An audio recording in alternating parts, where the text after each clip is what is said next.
Hello student, कैसे हैं आप सब। एक बार पुनः आप सभी का आपके अपने चैनल शिव कोचिंग क्लासेस पर स्वागत है। Class 12 physics NCERT chapter second में आज हम चर्चा करने वाले हैं निरक्षी स्थिति पे वैद्युत विभव अर्थात अनुप्रस्थ स्थिति पर वैद्युत विभव की गणना कैसे करेंगे। तो वीडियो को अंत तक देखिए, बहुत ही इजी है। ठीक है, अच्छी स्थिति की अपेक्षा सिंपल है, बस आपको 5 मिनट में क्लियर हो जाएगा। तो चलिए स्टार्ट करते हैं। सबसे पहले आपको निरक्षी स्थिति की परिभाषा समझनी है कि निरक्षी स्थिति है क्या। मैं आपको यदि बताना चाहूं तो देखिए, आपके पास एक द्विध्रुव है। द्विध्रुव मतलब दो ध्रुवों से निर्मित। आपके पास ये मान लीजिए बी है और ये ए है। द्विध्रुव है यानी दो आवेशों से निर्मित है। ठीक है ना, ये प्लस क्यू आवेश है, यहाँ पे माइनस क्यू आवेश है। ठीक है, यदि द्विध्रुव के लंबार्धक पर एक बिंदु पी है, लंबार्धक पर, ठीक है ना, लंबार्धक पर एक बिंदु पी है, तब इसे हम क्या कहते हैं, निरक्षी स्थिति या अनुप्रस्थ स्थिति।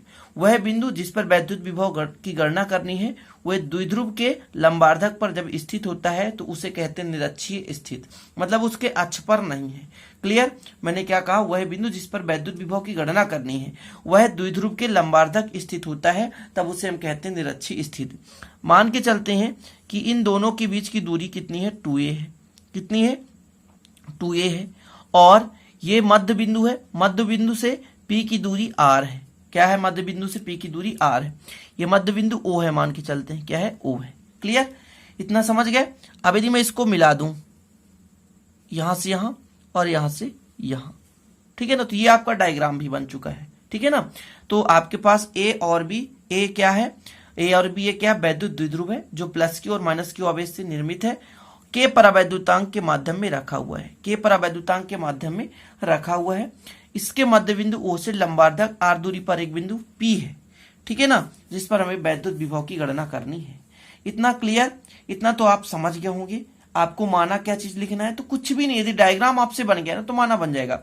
माना ए बी एक वैद्युत द्विध्रुव है जो प्लस क्यू और माइनस क्यू आवेश से निर्मित है। द्विध्रुव की लंबाई 2a है, के परावैद्युतांक के माध्यम में रखा हुआ है।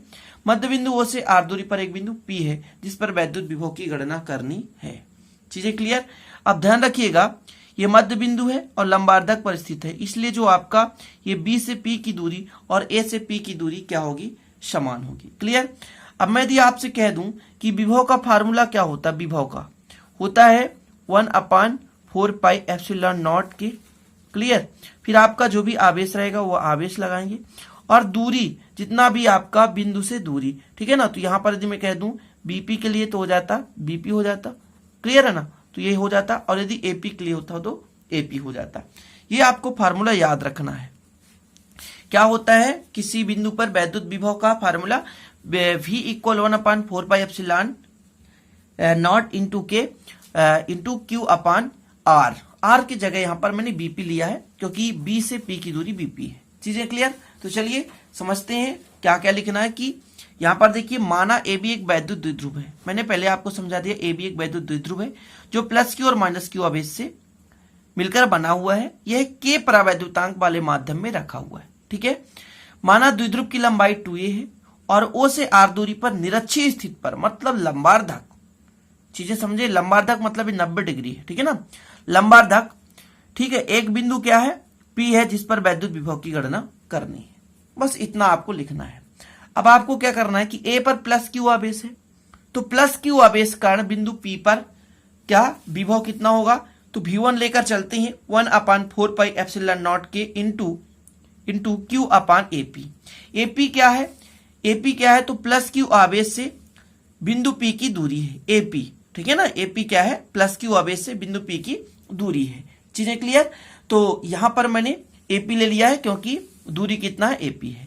इसी प्रकार स्टूडेंट माइनस क्यू आवेश कारण बिंदु P पर, तो अब देखें माइनस क्यू आवेश कहां पे, बी पर है, तो ये इसकी दूरी कितनी हो जाएगी, बीपी होगी। कितनी होगी, बीपी होगी। तो माइनस क्यू आवेश के कारण बी से पी की दूरी हम लेंगे क्या, बीपी लेंगे। ठीक है ना, तो बीपी ले लेंगे। चलिए देखिए, तो माइनस क्यू आवेश कारण बिंदु P पर विभव कितनी हो जाएगी, V2 equal 1/4 pi epsilon not के इंटू माइनस क्यू, कितना, माइनस क्यू अपान बीपी। अब बीपी मैंने क्यों लिया, क्योंकि बी से पी के बीच की दूरी बीपी है। ठीक है ना। चलिए अब हम क्या करेंगे कि परिणामी विभव निकालेंगे। परिणामी विभव क्या करते हैं, दोनों को ऐड कर देंगे। दोनों क्या कर देंगे, ऐड कर देंगे।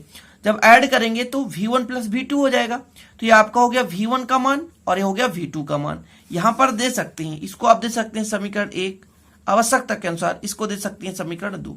समीकरण 1 और 2 से आप लोग क्या करोगे, इस पे रख दोगे, ठीक है ना। अब यहां पर देखें 1/4πε0 के दोनों में है, ठीक है ना, और Q भी दोनों में है, तो हमने Q/4πε0 के दोनों से कॉमन ले लिया। तो यहां पर कितना बचा, 1/AP बचा, और यहां पर कितना बचा, 1/BP बचा माइनस में। और हमने स्टार्ट में ही आपको बताया AP और BP दोनों क्या है, समान है, तो ये दोनों समान होंगे तो कट जाएंगे, तो बचेगा 0, और 0 का मल्टीप्लाई हो जाएगा तो विभव कितना हो जाएगा, 0। अर्थात आपका निरक्षीय स्थिति में किसी बिंदु पर वैद्युत विभव कितना होता है, शून्य होता है। कितना होता है, शून्य होता है। बस प्रूव हो गया। मैंने बताया था ना कि 5-6 मिनट आपका वीडियो है, बहुत इजी है। निरक्षीय स्थिति पे किसी भी बिंदु पर वैद्युत विभव कितना होता है, शून्य होता है। ऑब्जेक्टिव टाइप में साफ पूछा जाएगा कि निरक्षीय स्थिति पर वैद्युत विभव कितना होता है, तो शून्य होता है। ध्यान रखना आपको अच्छे से, ठीक है ना, याद रखना है निरक्षीय स्थिति पे वैद्युत विभव कितना होता है किसी बिंदु पर, तो शून्य होता है। क्लियर, तो चीजें समझ में आ गई होगी। स्क्रीनशॉट ले ले, वीडियो को रोक देता हूं ताकि आप लोग स्क्रीनशॉट लेना चाहें तो ले सकते हैं। ठीक है, ये हो गया आपका पूरा कंप्लीट, और बहुत ईजी है यार, अच्छी स्थिति से तो बहुत ईजी है। तो मैं आशा करता हूं आप लोग से बन जाएगा। चलते स्टूडेंट, फिर मिलते हैं अगले वीडियो में नए टॉपिक के साथ। तब तक के लिए जय हिंद, वंदे मातरम।